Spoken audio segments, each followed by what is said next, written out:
also have quite a few people who have been with us for a long time and have worked in multiple departments. So there's a lot of opportunity at Tombras to move vertically, but also horizontally, diagonally.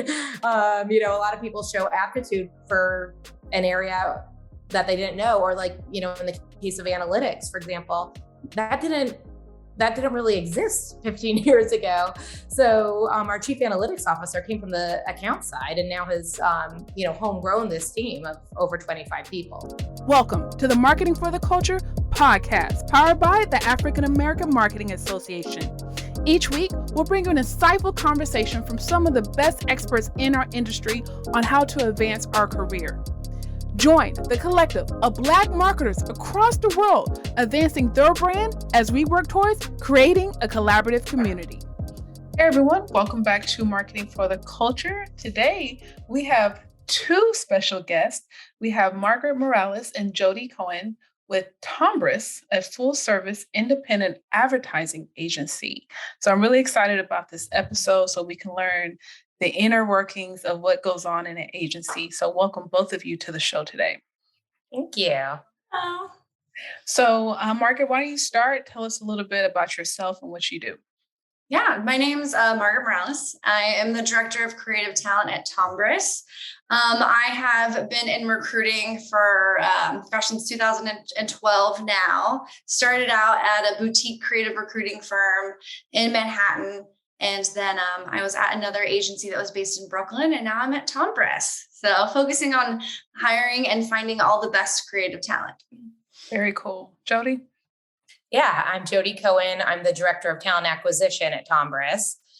So I focus on everything that's not creative. So pretty much every other department. So media, analytics, account service, paid search, paid social, pretty much everything else. I started recruiting in 98 during the .com boom.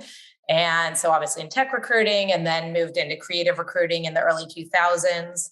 Tombras became my client. And then over time, it made sense to come on board. So it's been really fun to be part of the growth. Yeah, very impressive. So let's go back a little bit, Margaret. Yeah, let's define creative. For sure. So when I say the term creative, I mean anyone creative within the advertising industry. So that can be an art director, copywriter, visual designers, anyone that is, actually physically creating something or also coming up with an idea. So anytime you see like a TV commercial, a TV campaign, a radio spot, or a beautiful website, or even a product like an app, those are the types of creatives that I recruit. Yeah, I know when I was coming back into the marketing lane, I realized probably around 2010, I'm like, that line between sales and marketing is becoming blurred. And now we fast forward to 2022. I think it's even more blurred when we get into creative sales and marketing. And there's just a lot of overlap in skill set. So what are some of the things that each of you look for when it comes to skills? Do you want me to, I can go first. I can chat about creative. When it comes to skills, it's really dependent on kind of what exactly this creative is what route they're taking, right? So, if it's a copywriter, definitely looking for someone with writing skills or ideation, an art director, someone who comes from potentially, a design background, and also can ideate. Or a visual or UX designer that's going to have maybe more technical skill sets when it comes to like software, whether that's Figma, which is a well-known software where the designers are using now. But I would say those are going to be some of the skill sets that I'd be looking for. But also, when it comes to, creatives entering and the industry and trying to build a portfolio, I would say soft skills are really going to come into play there.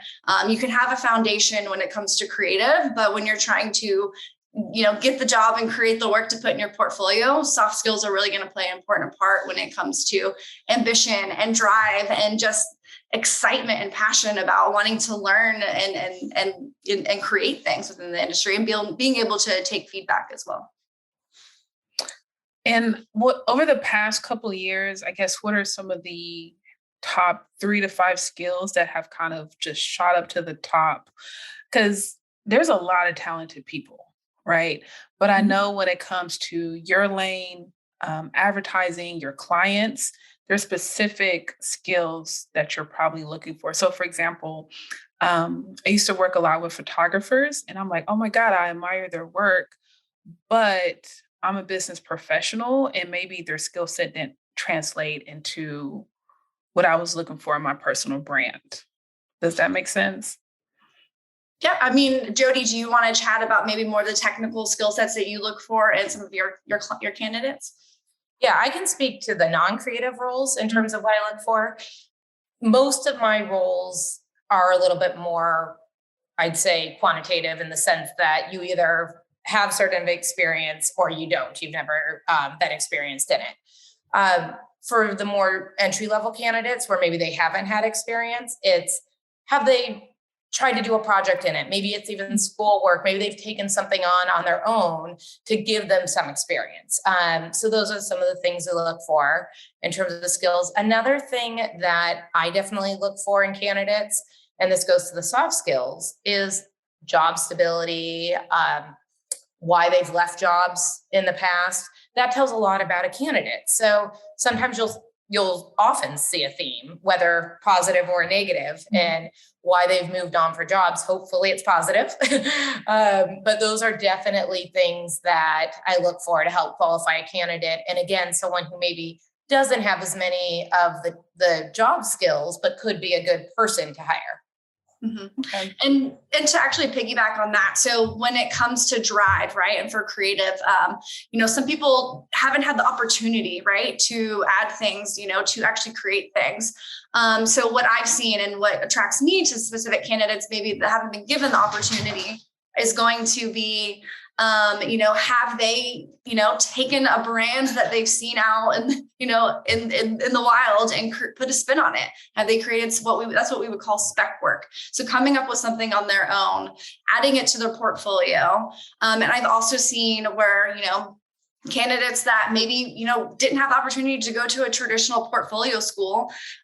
They've, identified creatives within the industry and reached out to them. And the creative industry is super, super supportive. So they have actually been able to work with creative directors, associate creative directors, to help them kind of like build their portfolio as well. So it's the ambition and drive that I think is always going to, set you apart from someone else at the end of the day. Like, what are you doing on the side? Yeah. So can you speak to, creating a portfolio and how to leverage that?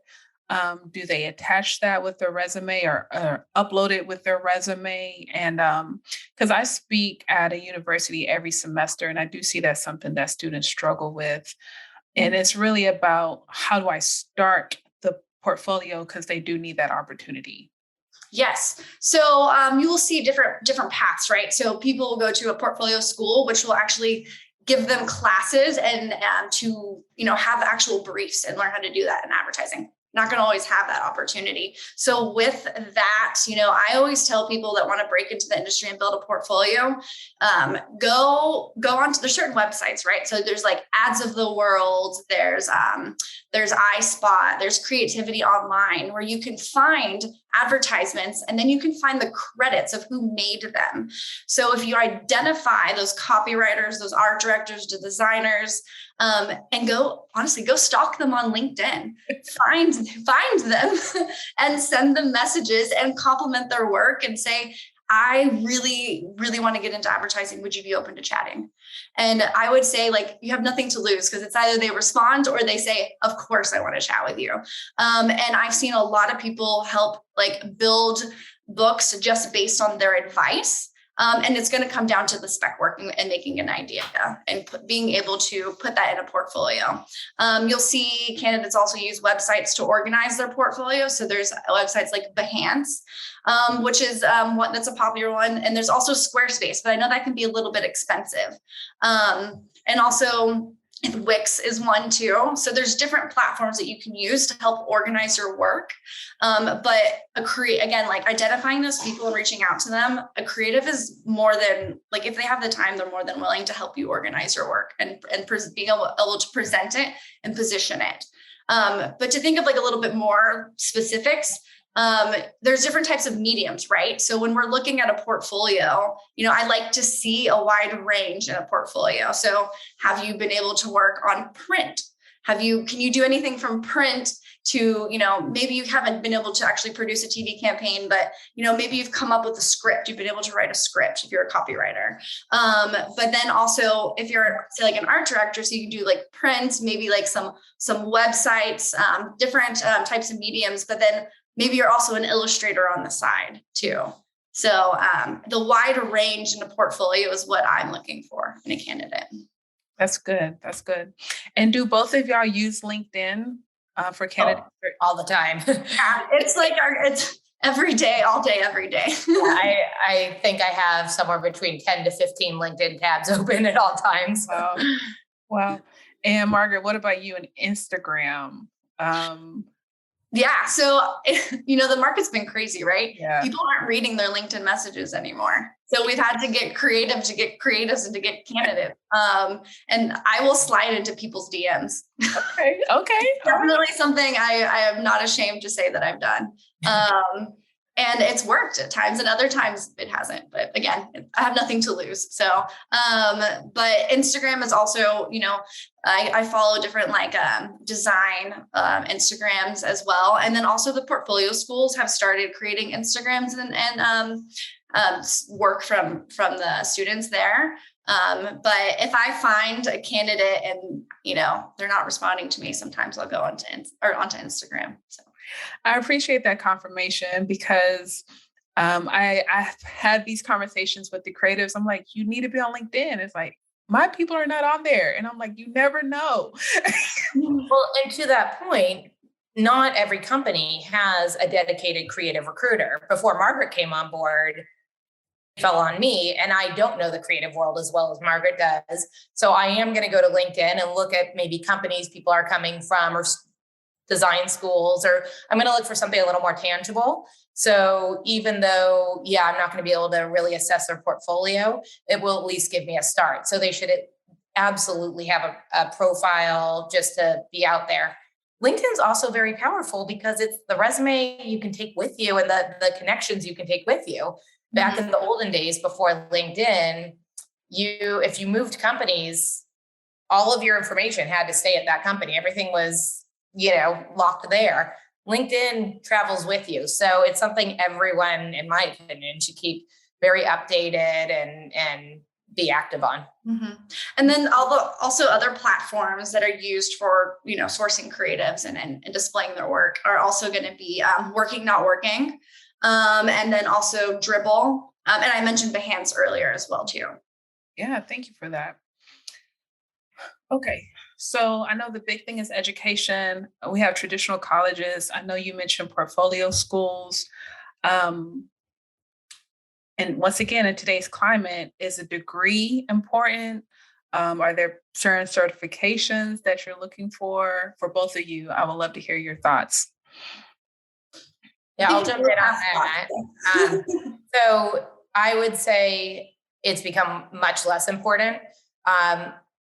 Probably our analytics team is most likely to look at a degree, but that makes sense. But again, not necessarily a deal breaker, but something that they would look at. The majority of our teams has become much less important now. And then certifications kind of depends on the department. There's some teams that like to see like a Google Analytics certification or something like that, but that's something that's very easy to get. Definitely not limiting really anyone. But the importance of the degree has definitely changed. I would agree. It's, but I would say that there's still value in it, right? There are some amazing portfolio schools that really prepare you for the advertising world and help you build a portfolio. Some examples of those schools are like BYU, VCU, Creative Circus, Miami Ad School, but I know that those are expensive. And we're also never going to, just limit our searches to people from those types of schools. When it comes to creative, the one thing that is super important is going to be your portfolio. Okay. So they've listened to this podcast. They're excited. They're on the company website. Can you walk us through the interview process? Okay, I can. So it does depend, of course, on if they're local or not local, but let's assume, we're based out of Knoxville. So let's assume they're not local. It would start with a call with either myself or Margaret, just to, kind of do the pre-qualifier, answer any questions about Tombras, make sure that this is the general fit. From there, it goes to the hiring managers, likely a Zoom call, again, with the hiring team. Depending on the size of the team, could be one, could be multiple. And then if there's someone that's likely going to relocate to Knoxville or senior level, we'll have them come to the Knoxville office. If they're going to be remote or out of one of our other offices, we'll probably finish the process by Zoom. But in the kind of post-COVID world, it's not exactly the same every time, just because we're not 100% in person right now. What about you, Margaret? Is there any difference with that? No, it's pretty much the same process. It's going to be, often identifying candidates that we want to chat with, having that first phone screen, and then presenting them to the hiring managers to see if we want to move forward. And then usually a Zoom. So it's everything that Jodi said. Okay. Is there anything that you would like to add regarding the agency, or that you think talent should know in general? One of the things that I'd say we're probably most proud of is that we're about 450 employees and we're independent. And we are fiercely independent. Like I said, we're very proud of it. So that's something to point out. It's kind of rare to see an agency this size that's full service and independent. Another thing, we're 76 years old. So even though we've experienced quite a lot of growth over the last few years, it's more exponential. We're not a startup that's in that growth mode. I mean, we're tried and true, to say the least. So I think that's something definitely to point out. And then, sort of our company, I don't know if you want to call it motto, but is connecting data and creativity for business results. So the fact that we have about a 25-person data analytics team that works in tandem with creativity, with the creative team, that's a big reason for our growth. It's really why we do great work, or one of the main reasons we do great work. And that's something to point out, that we are able to sort of tie the numbers to creativity, which is not necessarily the easiest thing to do. Yeah, I agree. And for, I don't know if Margaret can maybe add on from the creative side. Yeah, honestly, I have so many thoughts here. No. So I came from a holding company agency before coming to Tombras. And, it wasn't until my first interview at Tombras when it clicked that I was like, there's such a difference, right? At the end of the day, when you're an independent agency, you're not reporting to your stakeholders as you would as a holding company. I think, again, there's value in working, whether it's a holding company or an independent agency. But I do think that if you go to an independent agency, you're more likely to have more opportunities which would then allow you to excel quicker, and move up and be promoted quicker. You just get a little bit more experience. And specific to Tombras, I don't know another agency where, the president is your biggest cheerleader at the end of the day, and your president and CEO and CTO are just so accessible. That's so important, especially in the way career trajectory people are looking at it. Is so important to have access to people, leadership, and have that support so they can see their career growth. Mm-hmm. We have a lot of people with Tombras who, first of all, we have some people who have been with us for over 30 years, which is super cool. We also have quite a few people who have been with us for a long time and have worked in multiple departments. So there's a lot of opportunity at Tombras to move vertically, but also horizontally, diagonally. A lot of people show aptitude for an area that they didn't know, or like, in the case of analytics, for example, that didn't really exist 15 years ago. So our chief analytics officer came from the account side and now has, homegrown this team of over 25 people. So probably, I don't know if he ever saw that in, his future when he was earlier in his career, but so we have had a lot of people grow in unexpected, exciting ways. Yeah. Very cool. Very cool. I would love to talk to someone on the analytics team in the near future. I think that could be some great insight for our listeners. Yep. I'll work on that for you. Absolutely. Margaret and Jodi, I want to thank you both for contributing to today's episode. Please, everyone, we will have the link Tombras.com in the show notes. So be sure to check them out. Their career board, a lot of great opportunities there. I've been looking myself, so beat me to the punch. Thank you, everyone, for listening to Marketing for the Culture. Thank you for having us. Yes, thank you. Thank you for listening to Marketing for the Culture podcast. If you haven't already, please subscribe, whether it's on Apple, Google, Spotify, or your favorite podcast platform. And of course, our videos are on YouTube. If you have a moment, feel free to give us a rate, review, or just comment. We appreciate our sponsors for their continuous support. Also, if you're interested in learning more about our sponsors or becoming a member of the African American Marketing Association, visit aa-ma.org.